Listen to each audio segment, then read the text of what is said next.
Hi, welcome to my beanballing podcast, just me tonight, on September 2nd, 2020, a night where the Colorado Avalanche forced a Game 7 against the Dallas Stars, winning 4-1.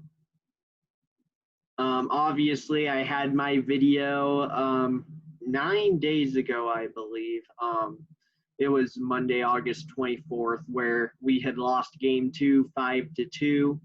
I basically ranted about how the team was beating themselves, how it just seemed like it was just everything was piling up on top of each other. And to a degree, it still feels that way. But tonight, I was very encouraged. Our most complete game of the series. You can say what you want about how we jumped on the gun in Game 5, which was awesome, by the way. But, we were still taking dumb penalties all throughout Game 5, just trying to hand Dallas a chance to get back in the game. Tonight is what we need to see Friday. I don't know if the game's going to be Friday afternoon or Friday night. Because Vegas and Vancouver could have a Game 7 also on Friday in the Edmonton bubble. So first off, Michael Hutchinson came up huge tonight. He led in a soft goal in the first period. The Avs were down 1-0. A little bit frustrating, but at the same time, the series of saves he had to make before he let that in was ridiculous. Like, I don't know, he got a lot of help from our defense tonight. I thought our defense played very well tonight. But he made some saves. He really stepped up. That's not necessarily something we've seen from Francouz before he got hurt or whatever's going on there. So I think it's encouraging. Offense, you get Zadorov getting that goal at the end of the first period, so we go into the first intermission tied instead of down by 1. Huge goal. Obviously was a goal from the outside. Kind of helped that Dallas's defender Jamie Alexiak pushed JT Confer down. So we go into the locker room 1-1. Then Makar gets the goal to get us up 2-1 in the second period. Dallas had chances. Were they really threatening? Was it the scary type feeling I had in Game 4, in Game 2, even in Game 3, just probably the first 5 games of the series? It wasn't. And I think that's a testament to how the Avalanche have grown through this series.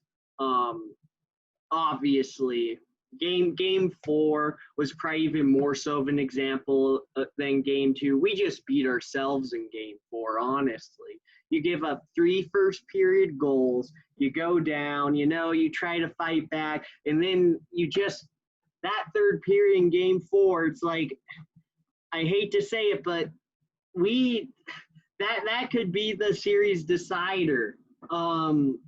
We give up that power play goal to Hintz near the very end of the power play with about 12 minutes left in the third period of Game 4.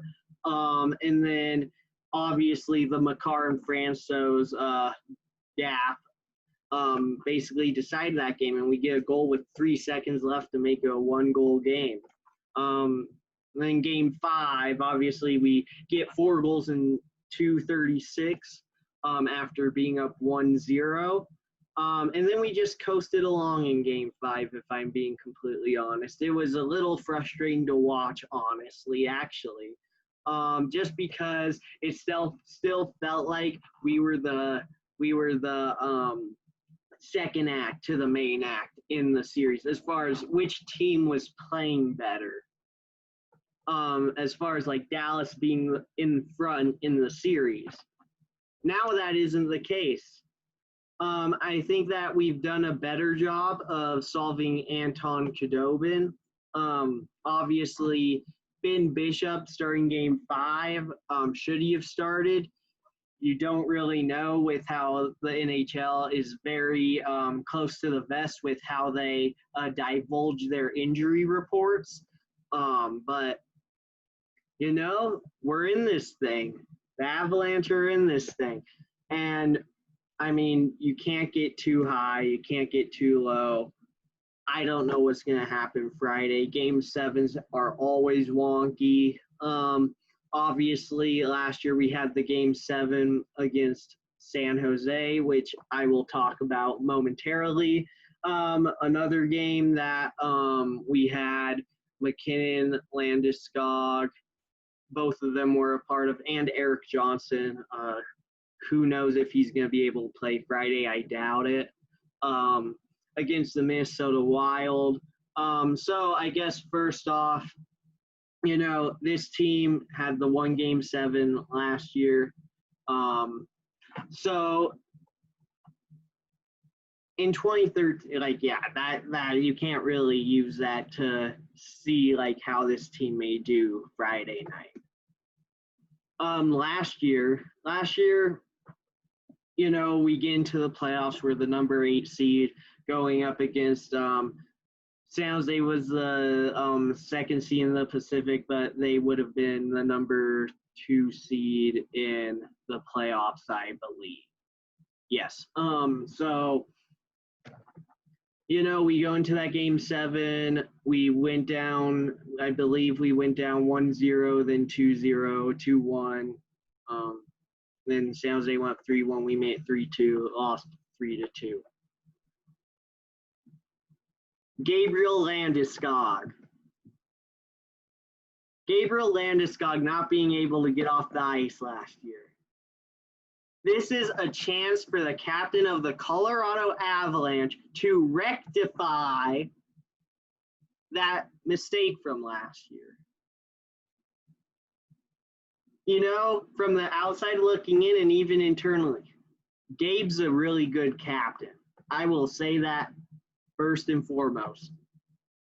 But you have possibly the best player in the NHL in Nathan MacKinnon. You guys can argue with me about McDavid, Crosby. MacKinnon needs to improve at face-offs. But just as far as pure skill, he's unmatched right now. The goal to make it 3-1 was basically a carbon copy of the goal that tied it 4-4 in Game 3. When MacKinnon had the puck tonight, especially in that last period,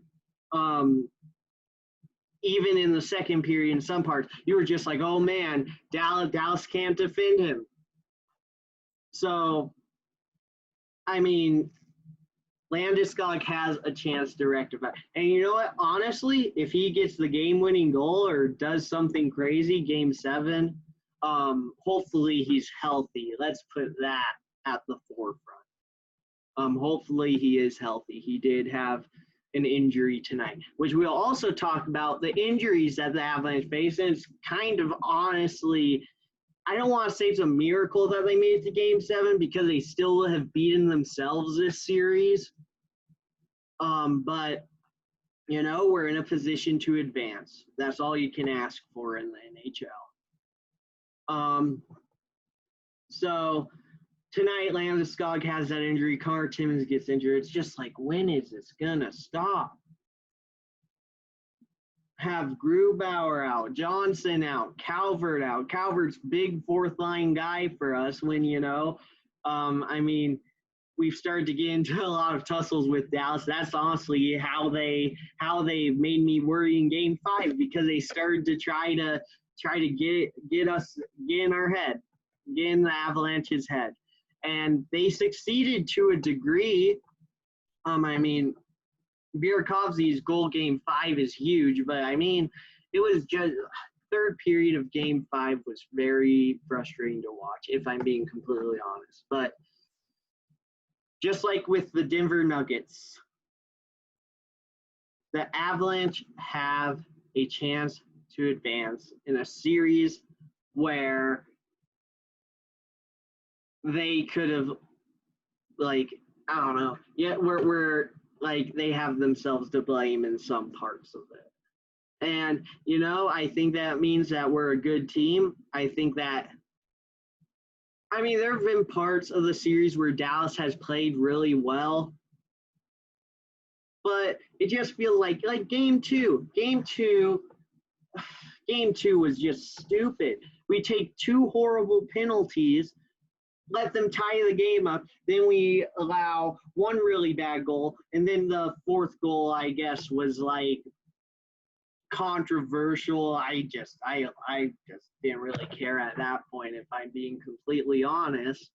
But then game three, we show up. We go up 3-1, we go down 4-3. It was at a very precarious position at that point. But then McKinnon just did his magic. He freaking skated up the ice, passed it to Rantanen, and Rantanen scored as a carbon copy tonight for us to go up 3-1 in the third period. Nathan McKinnon is the best player on the planet right now. You can't argue. They literally said on the broadcast tonight that he has already outscored Ryan O'Reilly, last year's Conn Smythe Trophy winner. Are you kidding me? That is amazing. So, we need all four lines Friday night, which early on in the series we've struggled with. I think games 3 through 6, that hasn't been as big of an issue. Our defense getting 2 goals tonight, that's huge. We played a really sound game defensively tonight, which we haven't done all series. So that's very encouraging. And you can say oh, well, all the other games have been super high scoring and this was the first lower scoring game, which is crazy to say because the Avs still got 4 goals. But it was our most sound game defensively. And we're getting guys to the net now. There was one example where I forget who was shooting it, but you have Comfort and Nichushkin right there, which is what you need in playoff hockey. So, game 7 Friday. I don't know if I can predict it because, who are the Avalanche going to have in goalie? You have to go with Hutchinson. If Francouz is fit to play, you can't do it. If I'm being completely honest. Hutchinson showed that he can rise to the moment tonight. He didn't make any otherworldly saves. He had some pretty darn good saves, though. So I would take him. If Grubauer's healthy, probably won't be. But on the off chance that something weird were to happen, it'll be interesting to see what Jared Bednar will do as far as his goalie situation for Game 7. So you have the top 4 lines. You don't know who's going to be back, who's going to be out. Connor Timmins is out. Probably the safe bet is to put in Connaughton for Game 7, Kevin Connaughton. Him and Timmins, I think Timmins gives you more of a pep a little bit as far as being fast offensively. But Connaughton, I don't want to say reliable, but I think he can get the job done if what he's asked to do is what he was asked to do in some of the other games he has played. So other than that, Game 7, chance to go to the conference finals, second straight year. Gabriel Landeskog, what are we going to do there? Can he overcome last year? And I don't think that gets talked about in Denver media enough because that was just not a good play. And just throughout the season, even before the pandemic hit. That's what you thought about when you saw Gabriel Landeskog on the ice. At least that's what I thought about. But, I mean, he is the leader of this team. Him and McKinnon are probably closer to co-leaders at this point. But Gabriel Landeskog, obviously with the seniority, he still gets the C on his jersey. So hopefully he can lead this team, and we'll see what ends up happening. And so, yeah, Game 7 Friday night. I don't know what time, but I'm going to watch it somehow. Yeah, so I guess since I have a little bit of time here, I can get into some Rockies. Last night, obviously 23-5, which is crazy to think about because last year I was at the 19-2 game, where Marquez gave up like 10 runs in 3 innings, and somehow last night ended up being worse than that, which is crazy to think about, that the Giants just always come into Coors Field and do this to us. But today we get that bounce back win, and we were down 6-1, scoring 8 straight runs. So hopefully we can build on that. I'm obviously going to LA, a place where we never play well, sans the one series in 2018. Where I don't know how we swept them in a 4-game series. I really don't. But we did.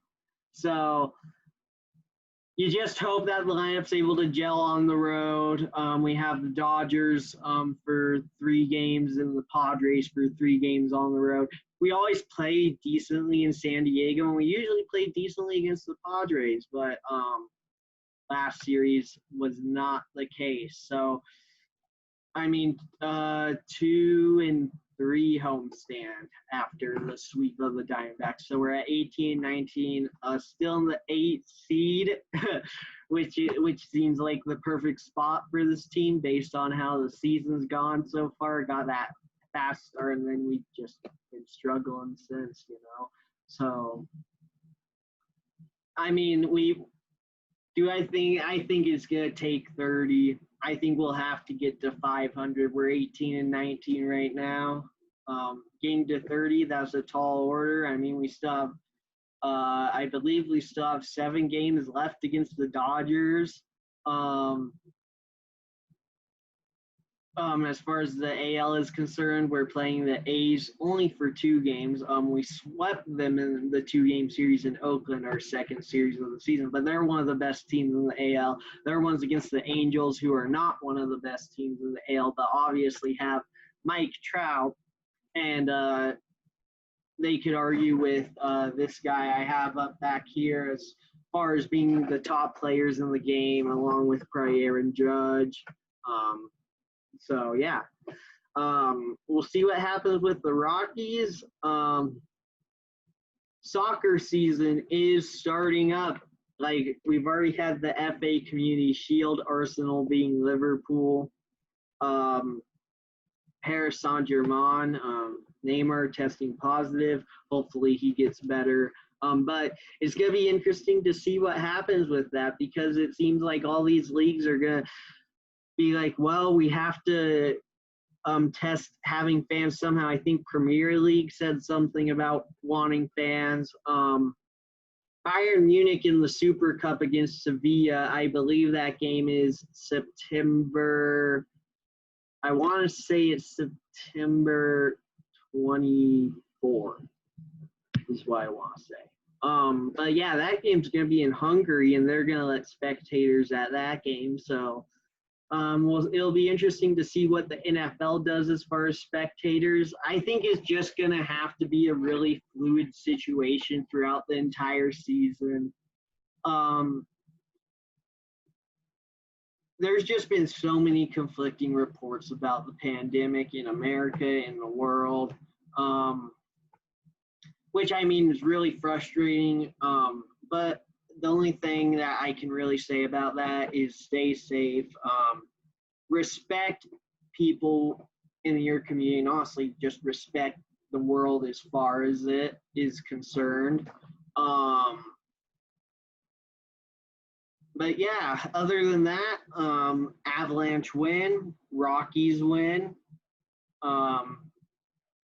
Nuggets won last night, have game one against the LA Clippers tomorrow night. Game 7 against between the Avs and Dallas Stars Friday sometime. Maybe at like 3:30 because of the Vancouver Vegas if Vancouver wins tomorrow night, but we will see. So thank you all for watching, and we'll see how game 7 goes, and I bet I'll be back here Friday night or so. So take it easy, stay safe.